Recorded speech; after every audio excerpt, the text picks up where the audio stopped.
El Señor esté con ustedes. Y con tu espíritu. Lectura del Santo Evangelio según San Lucas. Gloria a ti, Señor.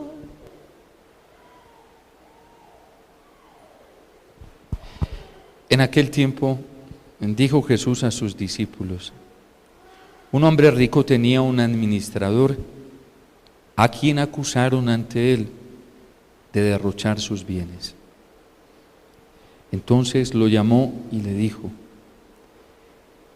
¿qué es eso que estoy oyendo de ti? Dame cuenta de tu administración, porque en adelante no podrás seguir administrando. El administrador se puso a decir para sí: ¿qué voy a hacer? Pues mi Señor me quita la administración. Para acabar no tengo fuerzas. Mendigar me da vergüenza. Ya sé lo que voy a hacer para que cuando me echen de la administración encuentre quien me reciba en su casa. Fue llamando uno a uno a los deudores de su amo y dijo al primero: ¿cuánto debes a mi amo? Este respondió: 100 barriles de aceite. Él le dijo: toma tu recibo aprisa, siéntate y escribe 50. Luego dijo a otro: ¿y tú cuánto debes? Él le contestó: 100 fanegas de trigo. Le dice: toma tu recibo y escribe 80. Y el amo alabó al administrador injusto porque había actuado con astucia. Ciertamente, los hijos de este mundo son más astutos con su propia gente que los hijos de la luz. Yo les digo: gánense amigos con el dinero de iniquidad, para que cuando les falte, lo reciban en las moradas eternas. El que es fiel en lo poco, también en lo mucho es fiel. El que es injusto en lo poco,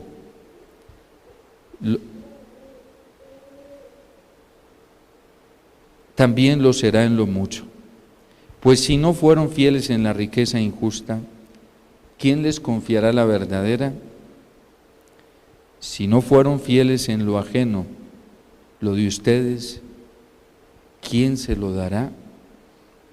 Ningún siervo puede servir a dos señores, porque o bien aborrecerá a uno y amará al otro, o bien se dedicará al primero y no hará caso del segundo. No pueden servir a Dios y al dinero.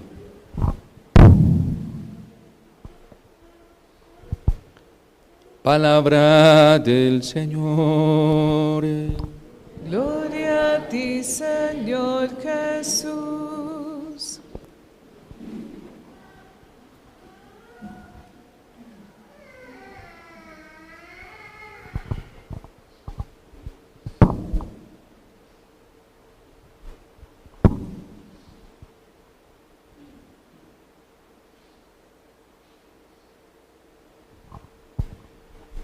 ¿Cómo funcionaba la percepción del propio sueldo en el sistema económico que tenía el pueblo hebreo y en el sistema cultural en el cual se desenvolvían? Cuando se colocaba un administrador, no se le colocaba un sueldo fijo, sino que él tenía que percibir su sueldo de su trabajo. Lo que llamamos en actualidad, cuando se coloca a un administrador, se le dice: mire, usted va a trabajar con esta prima o esta materia y su sueldo va a salir de las utilidades que deje la venta o la renta o el trabajo o la promoción de la empresa. Entonces no habían sueldos fijos para la gente, y menos sobre todo para los administradores. Le entregan unos bienes a este administrador y ¿qué pasa? Que él se vuelve usurero. De hecho lo cuenta él mismo, aquí lo cuenta la misma parábola. Está cobrando al 100% de lo prestado. De 50 que ha entregado, le había puesto de ganancia 100%. Y ya eso era usura, porque estaba elevando las tarifas de lo que justamente debía cobrar. Él se estaba presentando para esta clase de avaricia, pero también quienes firmaban el contrato aceptaban eso, porque eso se hacía en contrato. Mire, yo le voy a prestar 50, pero usted me devuelve 100 a cambio. Y entonces el que recibía el préstamo también aceptaba y se hacía en cierto modo partícipe de este acto injusto, porque lo aceptaba, no le estaban diciendo mentiras. Yo le voy a prestar 50, pero de los 50 que le preste, usted me devuelve 80. De hecho, hoy para nosotros, pues de acuerdo a la regulación económica que tienen las naciones, cada nación, cada patria, tiene el interés a unos niveles que son los niveles justos, y sobrepasarlos ya es caer en avaricia, ¿sí? Sobre todo aquí en Colombia la zona bancaria se mueve así y todo se regula de acuerdo al movimiento bancario. Resulta que este hombre estaba haciéndose rico, ¿sí?, a través de actos injustos, pero se lo estaban patrocinando. Eso es como lo que en Colombia en algunos lugares llaman los prestadiarios, ¿sí? Yo le presto esto para que diariamente me pague este interés. A nadie le están engañando ni le están diciendo mentiras, ¿sí? Pero les están cobrando usureramente, pero la gente acepta eso. Esa es la situación de este administrador. Todo lo está haciendo de común acuerdo, pero es injusto. Y entonces su amo se da cuenta que este hombre es un avaro y que está malversando los bienes y que los está utilizando para una cantidad de cosas que no se deben utilizar, para llenarse a sí mismo, para lucrarse. Quiere lucrarse de todo eso y está pensando en sí mismo. Y resulta que los bienes económicos no son para eso. Por eso el Señor dice a través del profeta Amós que eso no lo va a olvidar y que de eso va a hacer justicia. Porque ¿qué pasa? Ya lo está diciendo a través del profeta Amós. Dice, están esperando que pasen los novilunios, que son las fiestas más importantes del pueblo de Israel, donde se prohibía tener cualquier tipo de intercambio comercial, porque así lo dice la ley. Entonces, los que se habían dejado llevar por un espíritu de avaricia no veían la hora en que se acabaran esas fiestas para ir a hacer injusticias económicas. Entonces lo dice bien claro el profeta Amós, dice reduciendo el peso, haciendo trampa, reduciendo el peso legal, aumentando el precio, que fue lo que hizo este administrador infiel, aumentó el precio del interés. Bueno, y se está haciendo daño él y quien acepta eso también. Modificando las balanzas con engaño, para comprar al indigente por plata, es decir, aprovecharse de las necesidades del pobre y estafarlo. Como el pobre tiene necesidad y no tiene con qué vivir, aprovechémosle y ofrezcámosle cualquier cosa. En Colombia ha sucedido una cosa impresionante con el desplazamiento. Y todo esto es parte del sistema económico que funciona hoy en los países, en el mundo. ¿Qué hacen los terratenientes? Y ya lo vamos a ver a través del catecismo de la Iglesia Católica. El capitalismo, que es perverso, ¿sí?, dañinísimo. Promueve el desplazamiento. Todos estos grupos al margen de la ley, que son los que desplazan a la gente, son impulsados por otro sistema más fuerte, que es el sistema mercantil, ¿sí?, el sistema económico con el tema de la droga y las lastras que esto trae, las consecuencias en el ámbito externo material son dañinísimas para todo sistema económico. Pero lo más grave es el daño espiritual que esto trae, que no se alcanza a percibir ni a medir científicamente. Para comprar al indigente por plata y al pobre por un par de sandalias. Cuando yo estuve en misión, que no pudimos volver a esa misión con los indígenas en el Chocó, en el Alto Andágueda, allá se presentan estas cosas. Hay un aprovechamiento de la población indígena y de la población afro, y los más avispados se lucran de ellos, haciendo gestiones económicas a nivel internacional para llenarse en los bolsillos. A los indígenas los emboban con cualquier cosa, así como pasó en la época de la colonia. La famosa expresión que se utiliza, que les daban espejos y eran novedosos para ellos, para llevarse en el oro. Y entonces en Colombia hay una nostalgia mala, porque al fin de cuentas no es buena, de que se nos llevaron todo el oro y nos dejaron pobres. Y yo creo que no.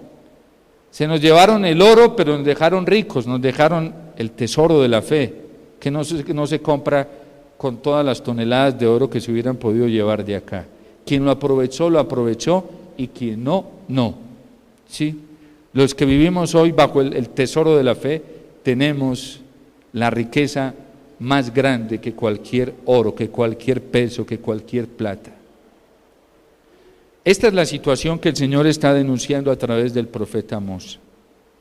El Señor lo ha jurado por la gloria de Israel. No olvidaré jamás ninguna de esas acciones. Esto clama justicia delante de Dios, día y noche. Tanto clama justicia que el amo se dio cuenta de lo que estaba haciendo su amo y lo llamó a pedirle: dame cuenta de tu administración, ahora sí, los dos cara a cara. Mira lo que has estado haciendo. Se asustó el administrador y dijo: ahora sí, ya mi amo me va a quitar de la administración, ¿y yo qué voy a hacer? Si yo ya no soy capaz de labrar, no tengo fuerzas físicas, yo no sé hacer nada. Eso es como los narcotraficantes que se dedicaron a eso y dicen: ¿yo ahora qué voy a hacer si yo no sé hacer más nada? Pues aquí hay una salida, porque esas cosas claman justicia al cielo, y el amo no se va a quedar sin pedir cuentas de ello. Aquí lo presenta claramente el Evangelio. Lo llamó y le dice: dame cuenta de tu administración. Yo fui comerciante, trabajé muchos años dentro de ese sistema. De hecho, lo que me movió a seguir al Señor, yo dije: o me quedo acá y no sigo al Señor, porque yo no puedo seguir a dos señores al mismo tiempo, o sigo al Señor, y me toca cortar con esto. Yo lo supe por cuenta propia, cómo está de corrompido el sistema económico y comercial, no solamente en nuestro país, sino en el mundo entero. Y esto ha viciado a la misma iglesia, tanto que el Papa Francisco, ese ha sido de sus dolores, y ese ha sido una de sus urgencias, y por eso se están destapando tantas cosas. Al Papa Benedicto XVI eso le costó lágrimas, porque dentro del clero, la jerarquía se dejó contagiar de eso. Comunidades religiosas, movimientos laicales, viciados por este demonio. De hecho, la traducción de esta expresión en el griego actual, en el griego de la época, es daimón, es un demonio terrible que corrompe y daña el corazón del hombre. Y hoy está a unos niveles altísimos. Entonces, ¿cuál es la solución? Este hombre busca una solución y dice: ya sé qué voy a hacer. A través de una acción justa, porque no es injusta la acción del hombre. Él rescata lo que es de su amo, 50. A ver, ¿cuánto le debes a mi amo? Le debo 100. Vas a poner 50, porque esos 50 eran de su amo, era honesto, él estaba devolviendo a su amo los 50, lo que pasa es que él estaba percibiendo 50 para él. La acción es justa, porque dice, yo voy a renunciar a lo mío, tanto lo injusto como lo justo que yo debería percibir para mí, voy a renunciar a ello para ver si ellos me hacen sus amigos y me reciben después en su casa. Fíjense que la acción es justa, no es injusta. Ojo, porque en este mecanismo algunos utilizan esta palabra de Dios para seguir corrompiéndose y corrompiendo a la sociedad y al sistema, y dentro de la misma iglesia católicos utilizan esto para seguir en ese ritmo mercantil corrompido. Este hombre ya renuncia y dice, yo no voy a seguir haciendo esto, pero tengo que ganar amigos, y para ganarme amigos voy a renunciar a todo lo que me toca a mí, lo que me corresponde a mí. Por eso el amo alaba esta actitud que dice, qué hombre tan listo, sin necesidad de acudir al mal, ni mal menor, ni mayor, ni tercero, ni cuarto, a ningún tipo de mal, acudió a una actitud justa, buena, para limpiarse, y fue renunciando a lo de él, lo que le tocaba a él, justa e injustamente le tocaba a él, porque como había superado el valor, ¿sí?, del interés, dijo, renuncio a eso y a lo que me toca a mí justamente por mi trabajo, para hacerme amigos. Y dice, los hijos de este mundo son más astutos que los hijos de la luz. Y dice, háganse amigos en este mundo, dice el Señor, pero ya no aspirando a lo que aspiraba este hombre injusto, que era tener amigos en la tierra, sino para agradar a Dios. Esto nos tiene que quedar claro, porque en un ambiente tan corrompido como el de hoy, y el sistema económico que está corrompido, la iglesia ha hecho muchos esfuerzos, a través de la enseñanza, la predicación, a través de la advertencia para que no caigamos en eso, pero como cuando el corazón se deja enredar por esto es tan terrible, no hay quien lo detenga. Les voy a leer del Catecismo de la Iglesia Católica, que nos trae toda la síntesis de la moral social de la Iglesia hasta ahora. Es la síntesis para que nosotros comprendamos cómo debemos actuar en esto y cuál es la postura de la Iglesia. Ya les dije la postura de la palabra de Dios, que Dios esto lo ve, y estas son cosas que claman justicia al cielo, y Él va a llamar a cada administrador y le va a pedir cuenta a cada administrador, y nos llama a la conversión. La solución es la conversión, vivir en santidad para Dios. Dice el Catecismo de la Iglesia Católica: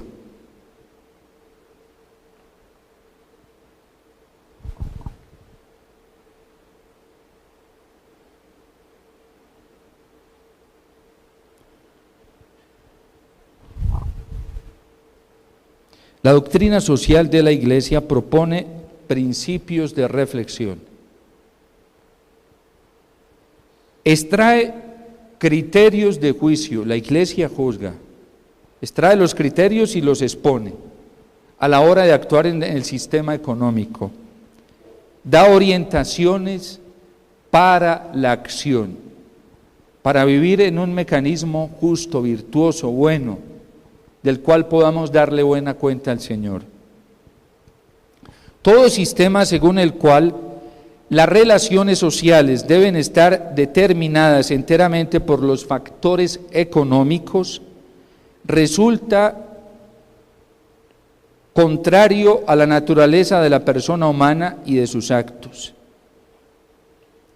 Una teoría que hace del lucro la norma exclusiva y el fin último de la actividad económica es moralmente inaceptable. Nosotros, los cristianos, aunque hacemos uso de los bienes y del sistema económico, jamás para el lucro, porque no es el fin último lucrarnos y llenar nuestras arcas, ¿sí? Como aquel hombre del Evangelio que dice, ¿qué voy a hacer con todo lo que tengo? Ya sé, voy a recogerlo y voy a dedicarme a vivir bueno. Eso es injusto. Los que utilizan hoy el capital, la propiedad privada para vivir bueno, para vivir en extractos altísimos. Ojo, que eso no apoye en nada el bien común de una sociedad. Para vivir mejor que otros. Ojo que eso se llama desigualdad y es injusticia social e inaceptable por la moral de la Iglesia. El apetito desordenado de dinero no deja de producir efectos perniciosos. Es una de las causas de los numerosos conflictos que perturban el orden social. Para que ustedes puedan ampliar mucho más esta reflexión, pueden consultar unas encíclicas muy profundas de Juan Pablo II. La una fue en el centenario de la Rerum Novarum, una gran encíclica maestra de orientación económica para los cristianos. Y San Juan Pablo II la trae, y también hay otra encíclica de San Juan Pablo II que se llama Labor in Exercis, ¿sí? La labor del trabajo, cómo se debe realizar el trabajo, y la Gaudium et Spes. Aquí nos está hablando nuestra madre, la Iglesia. Miren, porque yo lo sé como sacerdote. Primero lo sé antes de ser sacerdote porque me moví en esos ambientes. Y cuando el Señor me llamó, me dijo, Omar, cuidado. Mira, me lo mostró en su infinita misericordia. Mira lo que te puede llevar esto si sigues así. Y yo dije, Señor, renuncio ya mismo a todo esto. Quienes me conocieron lo saben. Así fue, inmediato. Dije, yo no sigo en este sistema está corrompido. No, usted lo puede permear, no, me permea a mí, me arrastra. Porque esto, como me decía un sacerdote con quien yo prediqué en estos días, me decía, Omar, padre Omar, esto ya está muy hinchado, esto ya está muy inflamado. Y le dije, padre, para ustedes en Argentina, ¿qué significa eso?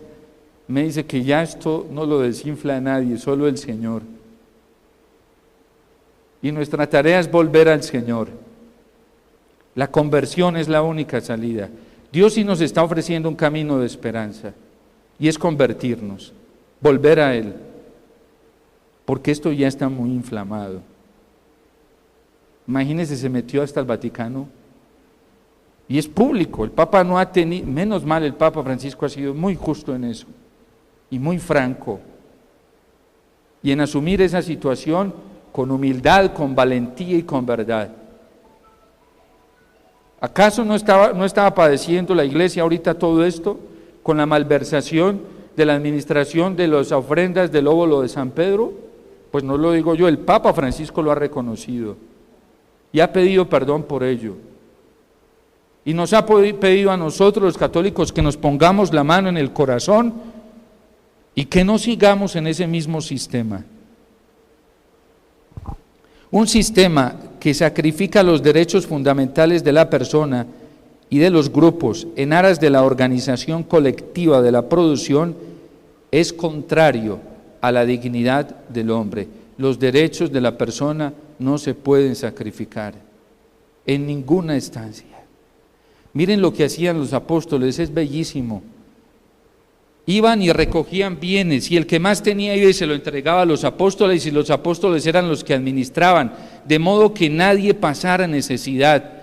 Y alguien que vivía en las estancias más altas, cristianos de la nobleza, no se sentían tranquilos viviendo así, cuando sabían que había gente aguantando hambre, que había gente que no tenía techo, que había gente que no tenía salud, que había gente que no tenía alimento, que no tenía educación. Nunca los cristianos de los primeros siglos se quedaron tranquilos ante ello.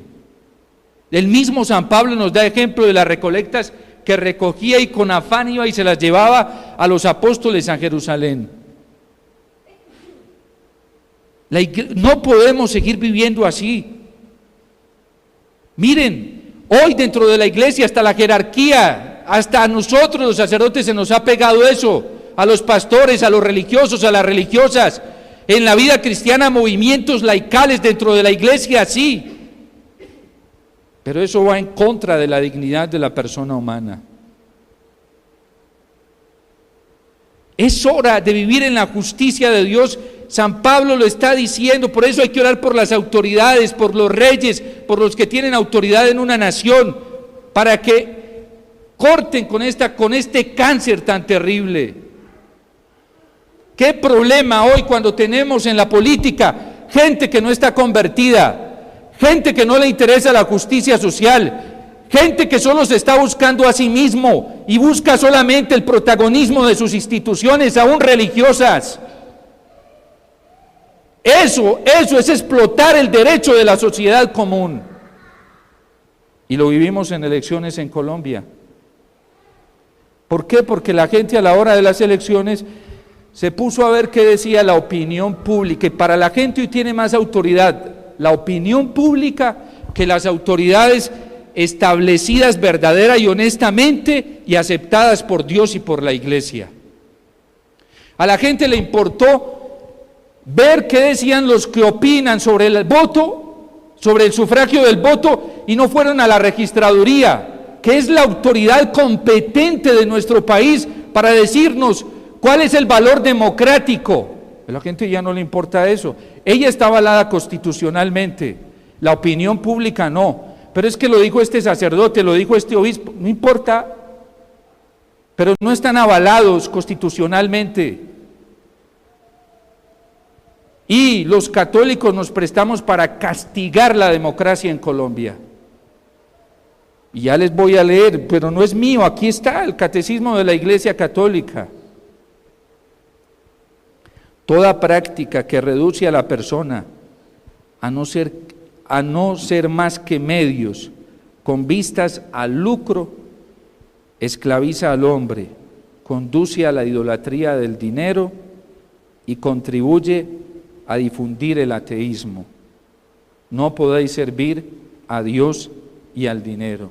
Y nos trae las citas bíblicas aquí, Mateo 6:24, Lucas 6:16, 13.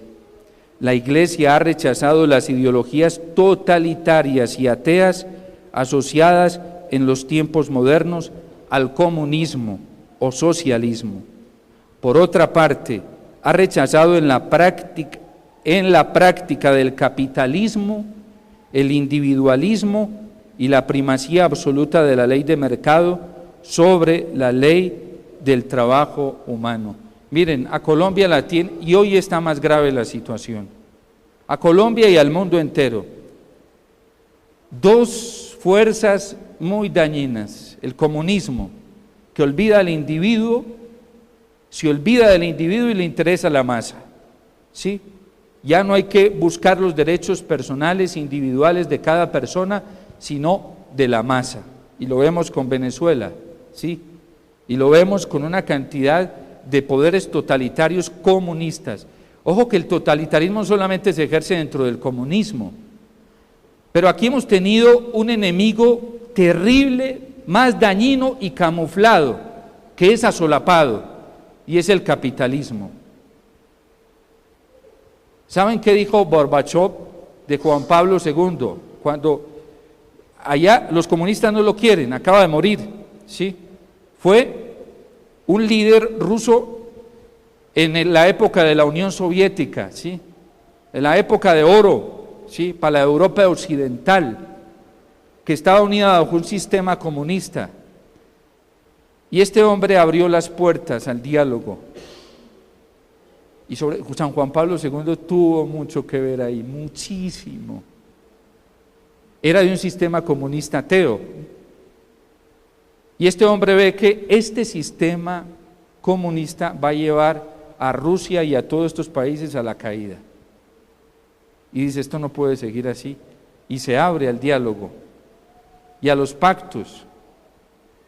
Y entonces le decían a Gorbachev, ustedes saben que ganó Premio Nobel de la Paz, después cayó el muro de Berlín, pero San Juan Pablo II tuvo mucho que ver ahí, y detrás de San Juan Pablo II había alguien, con mayúscula, así como la colocó él en su escudo papal, ¿sí?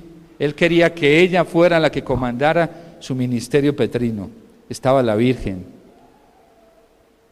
La Virgen era la que lo instruía a él. Y le dicen a Borbachón, le dije, oiga, usted que fue comunista, ¿usted cómo puede ser amigo de San Juan Pablo II, que le tiró tan duro y tan fuerte y tan abiertamente al comunismo?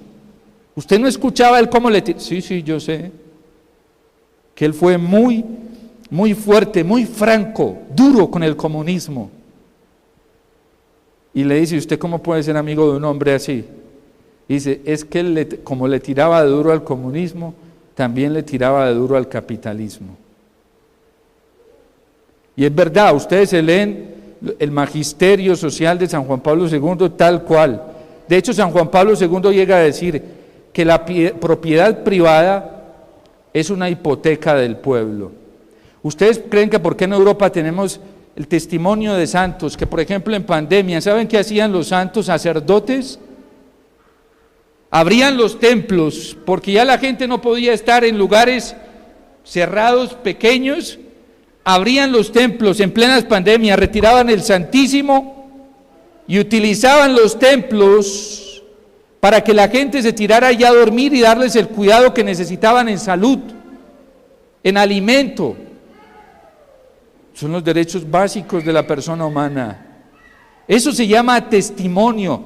¿Por qué? Porque la iglesia sabe que cualquier patrimonio material no es de ella, es del pueblo, es de las almas. Y que si las almas necesitan hacer uso de él, se hace.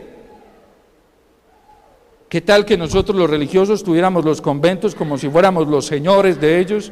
Menos mal tenemos voto de pobreza, ¿sí? Y ese voto de pobreza tiene un efecto legal y espiritual. Cuando hacemos los religiosos voto de pobreza, tiene un efecto legal.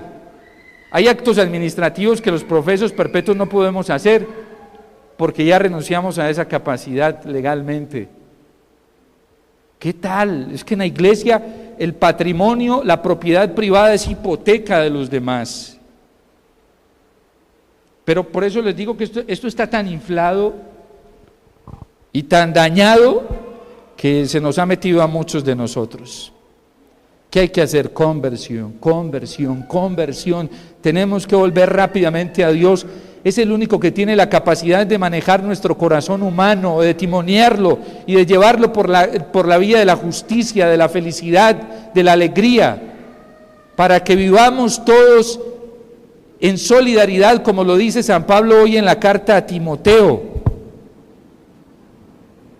Ruego, lo primero de todo, que se hagan súplicas, oraciones, peticiones, acciones de gracias por toda la humanidad, por los reyes y por todos los constituidos en autoridad, para que podamos llevar una vida tranquila, en paz. La paz va a venir cuando esto se dé, y sosegada, con toda piedad y respeto. Entonces, esto tiene que hacernos tomar conciencia de la oportunidad tan hermosa que el Señor hoy nos está dando de volver a Él. Yo no llegué a experimentar tanta alegría cuando le dije al Señor, yo no sigo en esto. Y fue una gracia, yo la vi claramente, el Señor me la mostró y me dijo, mira, si sigues así vas a terminar muy mal, Omar. Pero si aprovechas la oportunidad que yo te voy a dar, vas a terminar muy bien. Y yo no sabía a qué se refería el Señor, pero yo le dije, bueno, yo le voy a hacer caso. Y hasta mi familia se asustaron. Mi hijo, mi mamá que rezaba por mi conversión, mi hijo, pero piénselo bien, usted con un trabajo de estos donde se está beneficiando tanto, estaba llenando mis bolsillos, ¿sí? Y mucho. Hacía un mes, sin haberlo pedido en la empresa, me llaman y me dicen, vea, hemos tomado una decisión y vamos a dobletearle el margen de utilidad a todos los administradores. Un mes antes de que yo tomara esta decisión. Y dije, yo no puedo seguir en este sistema. Para mí es mejor el Señor. Y mi mamá me decía, mijito, pero piénselo bien. Y yo, no, y no quise ni volverla a llamar porque dije, pronto me hace arrepentir. Y no. Y yo soy el hombre más feliz del mundo. Hoy vivo de la providencia divina. Llevo 18 años. Esta semana, miren, cómo es Dios. Pero eso suele suceder, eso es una cosa impresionante. Alguien que estaba preocupado por, padre, que es que este sistema, esto que está pasando en Colombia, que es que nosotros qué hacemos con este tema de las elecciones en Colombia, que muchos por defender la propiedad privada sacrificaron bienes morales votando por quien no debían votar, porque le hicieron caso a la opinión pública y no a las autoridades competentes, avaladas por la Constitución. No se fueron a mirar a la registraduría. La gente con el dilema del voto en blanco, uno va y mira a una autoridad competente. ¿Cuál es la autoridad competente en Colombia para decirnos cuál es la validez del voto en blanco? La registraduría ya está avalada por la Constitución y ella lo que nos dice constitucionalmente cuál es el valor y qué es lo que se debe hacer.